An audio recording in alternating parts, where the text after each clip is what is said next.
지금 사도 바울은 고린도에서 고린도 교회를 개척해 나가고 있습니다. 당시 고린도에는 철학이 아주 만연하여 있습니다. 그래서 사람들은 이성적으로 생각하는 것이 가장 지혜롭다라고 생각하고 있었습니다. 그때 사도 바울은 고린도 교회를 세우면서 사람의 지혜가 아니라, 부드러운 말이 아니라 어쩌면 가장 투박하고 어쩌면 가장 촌스러운 십자가의 복음, 그 한 가지만을 전하겠다 결심하고 그것만을 나누고 있습니다. 그리고 오늘 이 장을 마무리하면서 사도 바울이 언급한 것은 영적인 것이 무엇이냐라는 것입니다. 사람들은 참 이상하죠. 지금 철학이 유행하고 있습니다.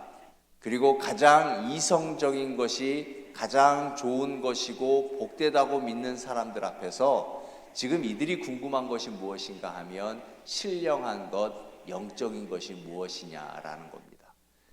이성을 쫓으면서도 사실 사람들은 늘 영적인 것이 무엇인지 궁금합니다.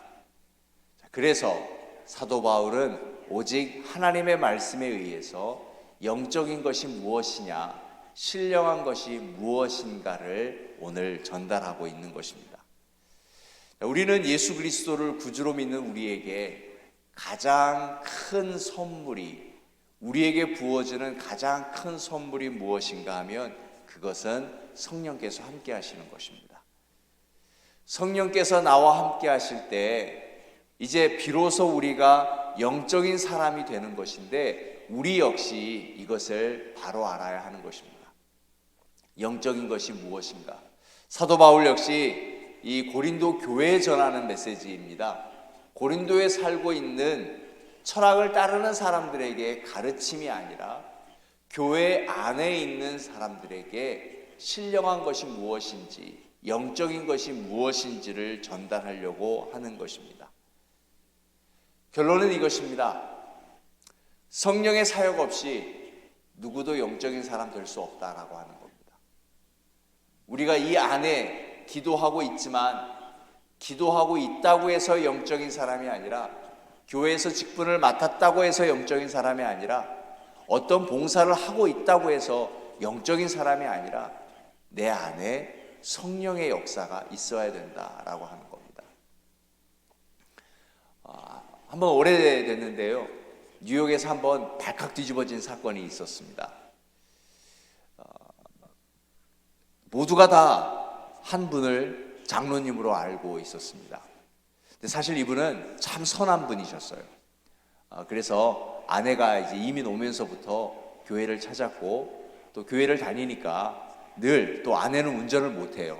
그러니까 새벽 기도 간다 그러면 새벽 운전해 주시고, 주일날 교회 간다 그러면 운전해 주시고, 또 아내가 봉사한다 그러면 같이 가서 좀 일도 도와드리고. 그런데 어느 날 이제 아내가 교회를 들어가려는데 이 턱에 넘어지셨어요. 보니까 계단이 부셔져 있는 거예요. 아내를 위해서 교회 계단을 다 고쳐주신 분이에요. 그런데 교회를 다닌 분이, 아니 우리 교회에 이런 신실한 분이 있나? 계속 교회를 위해 봉사해 주신 분이 알려지기 시작했고, 교회는 그분을 안수집사님으로 추천하더니 급기야 장로님까지 되셨습니다. 근데 이분은 그게 미안하고 또 뭔지 잘 몰라서 아무 말도 안 했어요. 한참 지난 후에 이분이 장로가 무엇인지는 알게 되었죠. 그래서 목사님께 가셨다죠. 저 아직 세례도 안 받았습니다. 아무것도 모르는데 그냥 아내 따라와서 교회를 좀 고쳐주고 도와준 것 뿐인데, 그 세월이 10몇 년 지나면서 저도 모르게 장로가 되었습니다. 이제 알게 됐는데 그걸 다 내려놓겠습니다. 처음부터 다시 시작하겠습니다. 역시 그분은 인격이 된 분이에요. 그냥 지나가지 않고 다 내려놓고 처음부터 다시 시작하였답니다. 물론 교회의 허점을 보여준 것이고 잘못된 것을 보여준 것이지만, 사실 우리 모두가 다 무언가 열심이고 뭔가 일을 잘 하게 되면 영적인 거라 생각이 든다라고 하는 겁니다. 그래서 오늘 고린도전서 2장은 신령한 것이 무엇이냐, 영적인 것이 무엇인가를 오늘 분명히 말해주고 있는 것입니다. 자, 영적인 것은 바로 성령의 사역, 성령의 역사인 것입니다. 자, 성령은 그러면은 내 안에 성령의 역사가 있는가, 이제 그것을 확인하는 겁니다. 두 가지입니다. 성령의 역사는 어떻게 되는가 하면은요, 사람들은 되게 초월적인 능력을 가지면, 또 특별히 어떤 예언 사역 같은 걸 하게 되면 신령한 역사다, 영적인 거다라고 이야기하는데, 사도 바울은 분명히 얘기합니다. 영적인 것은 무엇인가 하면, 내가 영성이 충만하다, 내 안에 성령의 역사가 있다라고 하는 것은 무엇인가 하면, 그리스도를 통해서 하나님이 나를 구원하신다는 그 사건을 이해하고 믿을 수 있는 겁니다. 사랑하는 여러분, 예수 그리스도께서 십자가의 죽으심으로 내가 구원받았다는 사실을 믿어지십니까? 이것이 내 안에 성령이 있다는 겁니다. 우리는 아멘 했지만, 여러분 밖에서 이 이야기를 얘기할 때 아멘할 수 있는 사람이 몇 사람이나 있을까요? 아니면 혹시 여러분 그냥 분위기에 따라서 그냥 아멘하고 마셨습니까? 구원의 역사가 믿어지는 것, 구원의 역사가 믿어진다라고 하는 것은 내 삶을 돌이켜볼 때 모든 것이 하나님의 은혜였다라고 하는 겁니다. 우리가 어떻게 쉽게 여기까지 왔습니까? 어려움이 있었습니다. 육체적 아픔, 마음의 상함, 관계적 갈등, 빈곤함, 많은 어려움이 우리 속에 있었지만, 그런데 이 자리에서 돌이켜보니 그때마다 하나님의 은혜였습니다. 하나님의 은혜를 깨닫는 것, 이것이 바로 성령의 역사입니다. 사람들은 이렇게 얘기합니다. 여기까지 왔네. 참 운이 좋네. 그러다가 운이 좋다고 얘기하다가 덜컹 어려운 일을 만나면 그 다음부터 나오는 말은 재수입니다. 재수 없어. 재수 나빠. 여러분, 우리는 재수의 문제가 아닙니다. 하나님의 은혜입니다. 하나님의 인도하심입니다. 우리의 언어 속에, 우리의 말 속에 하나님의 은혜를 말하고 하나님의 인도하심을 말한다는 것은 내 속에 성령의 역사가 있다라고 하는 것입니다.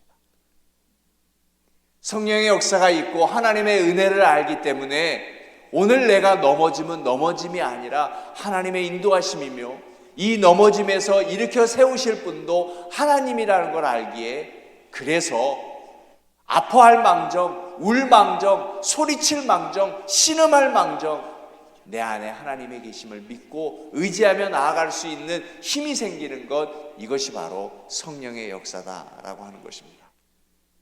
그래서 사도 바울은 고린도 교회 성도들에게 이것은 자신의 지혜가 아니라고, 나의 경험이 아니라고, 오직 십자가의 복음이라며 전하고 있는 것입니다.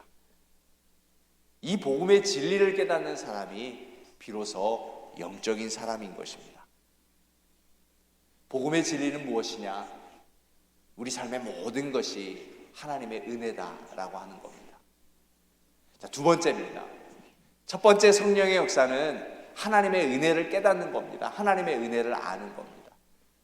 그래서 사랑하는 여러분, 우리가 새벽에 기도하러 나오는 것은 하나님의 은혜를 알기 때문에 나오는 거잖아요.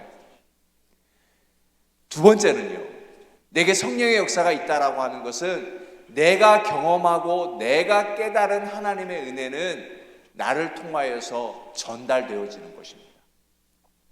전하고 싶은 마음이 없으면, 나만 간직하고 싶으면 이 또한 성령의 역사는 아닙니다. 성령의 역사는 전하고 싶어요. 알리고 싶어요. 하나님의 은혜는 나만 간직할 수가 없어요. 그게 은혜의 속성이에요. 은혜의 힘이에요. 그래서 성령의 역사는 예루살렘에만 있지 아니하고 예루살렘을 통하여서 이제 사마리아와 유대와 사마리아와 땅끝까지 이르러 계속 퍼져가는 것이, 그것이 성령의 역사예요. 오늘 성령의 역사가 나를 통하여서 나랑 가장 가까운 이에게 전달되는 일이 일어났으면 좋겠습니다. 은혜를 알리는 것, 은혜를 전달하는 것, 이것이 바로 성령의 역사다라고 하는 겁니다. 사도 바울도 어제 우리 얘기 나누었잖아요. 떨렸어요. 거리꼈어요. 다 철학을 좋아하는 사람, 이성을 이야기하는 사람이 그 앞에 앉아 있는데 오직 십자가의 복음만을 전하려니까 이거 어떻게 하지? 될까? 그런데 사도 바울 안에 성령의 역사가 있었어요. 할 말을 하나님께서 가르치셨어요. 하나님께서 주셨어요. 그래서 투박하지만 촌스럽지만 오직 십자가의 복음을 전하니까 고린도 교회가 세워지더란 말이죠. 우리는 늘 고민해요. 뭔가 전달하고 싶은 마음까지는 생겨요. 이거 알려줘야 되겠는데, 전해야 되겠는데, 가족 모임하면 구원받지 못한 가족에게 알려야 될 것 같은데 그 부담감은 있는데 어떻게 말을 시작해야 할지, 그러나 걱정하지 마세요. 성령의 역사잖아요. 성령의 역사는 성령께서 전할 말을 주시겠다라고 하는 겁니다. 그냥 툭 뱉을 때, 성령의 역사를 의지하고 내 입을 열 때 하나님은 내 언어를 사용하셔서 오늘 성령의 역사로 말미암아 그 사람의 마음을 만지실 줄로 믿습니다. 자녀에게 전화를 하시든 아니면 문자를 보내시든, 내가 어떤 문자를 보낼까? 어떤 말을 할까? 오늘 어떤 말로 누구를 위로할까? 내 안에 성령의 역사가 하시는 것이지 내가 하는 것은 아닙니다. 그렇기 때문에 하나님, 오늘 나를 통하여서 하나님의 은혜가 누군가에게 전달되기를 원합니다. 오늘 그러한 성령의 역사가 여러분 가운데 일어나기를 주님의 이름으로 축원하여 드립니다. 오늘 이 말씀을 붙들고 기도하겠습니다. 하나님, 참 영적인 사람이 되기를 원합니다. 그래서 하나님의 은혜가 깨달아진 은혜가 나를 통하여서 전달되게 하여 주옵소서. 아프신 분들, 그리고 출타한 분들 위해서 기도해 주시고, 오늘 저녁에는 성경 공부로 다시 모이게 됩니다. 하나님의 말씀을 공부할 때 우리 안에 성령의 역사가 있게 해달라고 우리 부르짖으며 함께 기도하겠습니다.